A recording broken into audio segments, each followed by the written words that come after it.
This time, we continue to discuss about our report, which the traditional assessment. But before that, we're going to discuss first the characteristic of traditional assessment.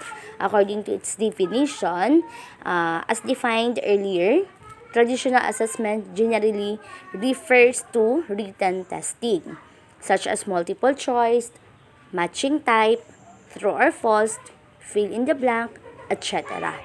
Written assessment must be typically be completed within a specific amount of time. There is a single correspondences for each item. So, when we say traditional, so it is the use of pen-paper test, no? So, traditional assessment is usually ginagamit during the lesson or during the instruction, no? So, usually makikita natin that when we are teaching, ginagamit itong traditional assessment. Why?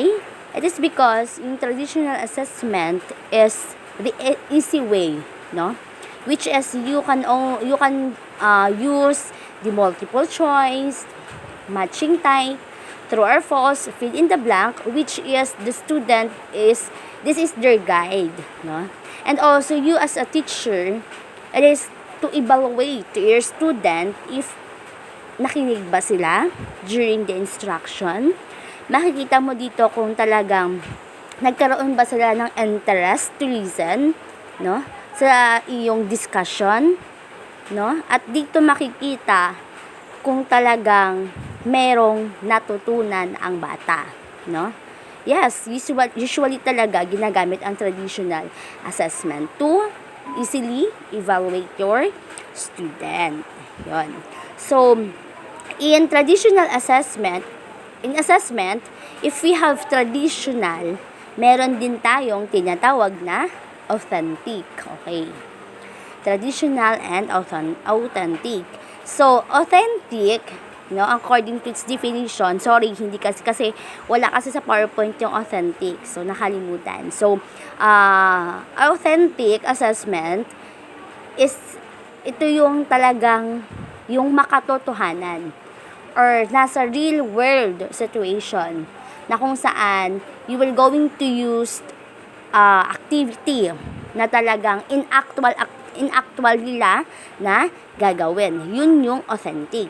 No? But before that, let us first tignan natin kung ano ba yung difference ng dalawang ito. So, ang traditional is yung yung according sa sa ating PowerPoint, yung traditional makikita natin dito, yung number 1 is selecting a response, contrived or contrive, ano bang pagbasa niyan? Recall, recognition, teacher structure, indirect evidence, and convergent assessment. While the authentic, it is performing a task. Real life, yun yung sabi ko kanina. The authentic is the real life. Construction or application, student structured, direct evidence, and divergence. Yun. Ang pagkakaiba talaga ng traditional is authentic, makikita natin dito sa dalawang ito. No, as we compare them, talagang mayroon silang pagkakaiba, no? So we have here the similarities and differences na makikita natin in traditional and authentic assessment, no? So let us read this one. Traditional assessment. A school mission is to develop productive citizen.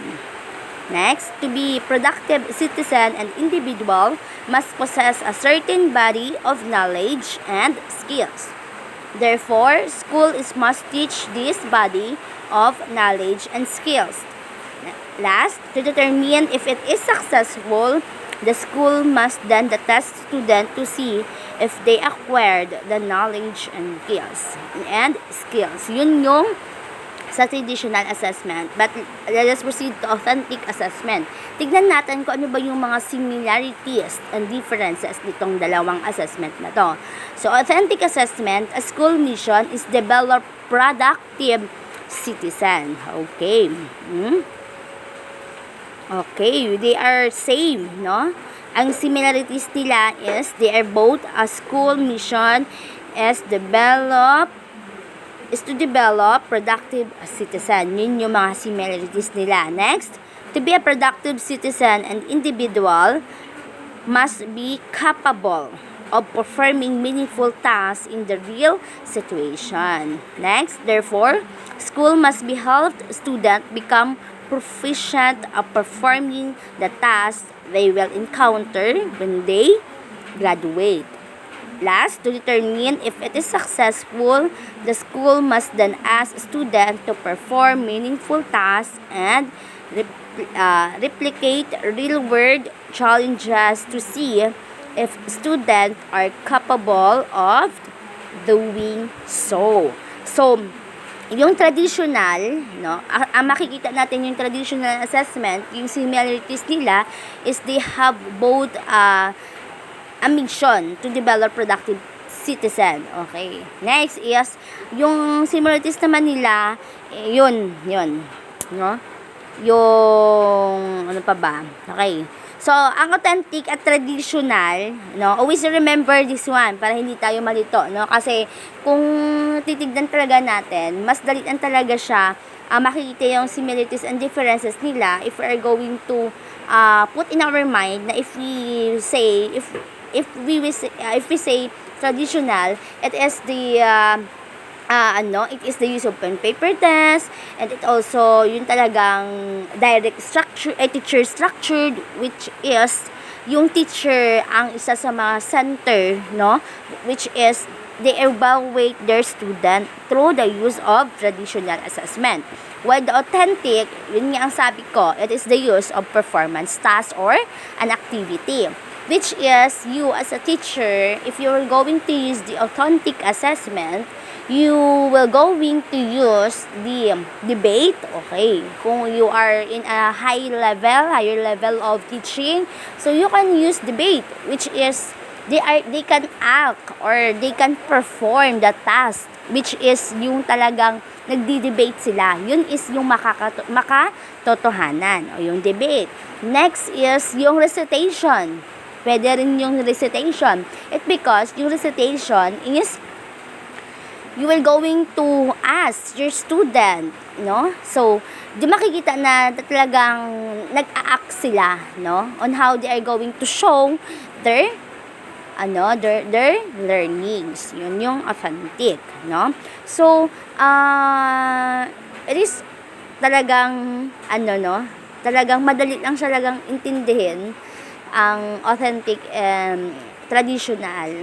And also, they are both na ginagamit talaga when you are going to assess your students in their learning. So, the last that I will going to discuss is about the advantage and disadvantage of the traditional and the authentic. No. Okay. When the traditional assessment and authentic assessment, the advantage of these two assessment, okay, advantage, easy to score. Teacher can evaluate student more quickly and easily. Yun. So, ang traditional assessment is easy to score. Teacher can evaluate student more quickly and easily. Less time and easier to prepare. Easy to administer. Yes, no? Yung traditional assessment kasi, no, it is easy way to evaluate your student, no? Kasi ikaw na teacher, no, na-studyhan mo naman yung lesson mo, so you are going to implement the quizzes, no, that relate or connected to your lesson. So, you are going to say to your student na okay, after the lesson, we will going to have our quiz. So, that is easy. So the student will going to get their paper and pencil and ball pen to have the quiz, no? So easily lang talaga siya and less time and easier to prepare. And also objective, reliable and valid. Okay, economical. Yun yung advantage ng traditional assessment, no?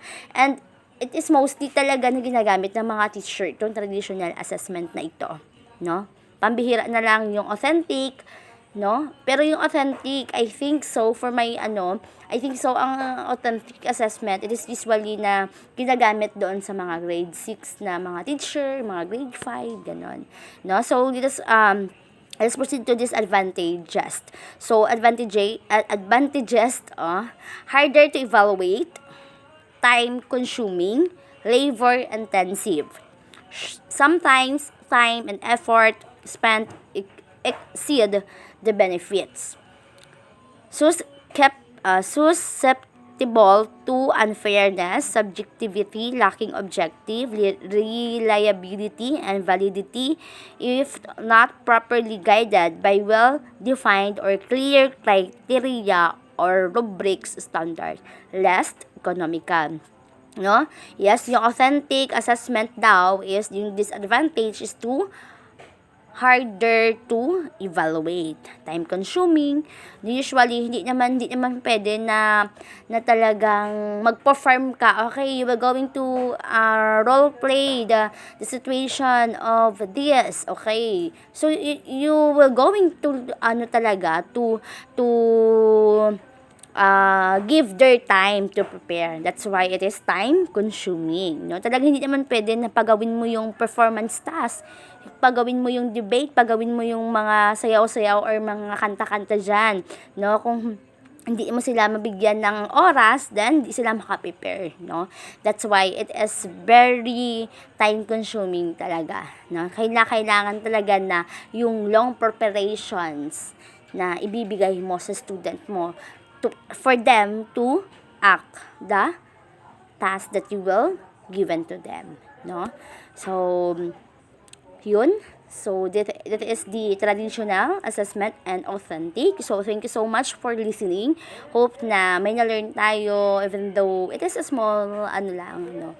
Hope na may naintindihan tayo. So that's all, and God bless.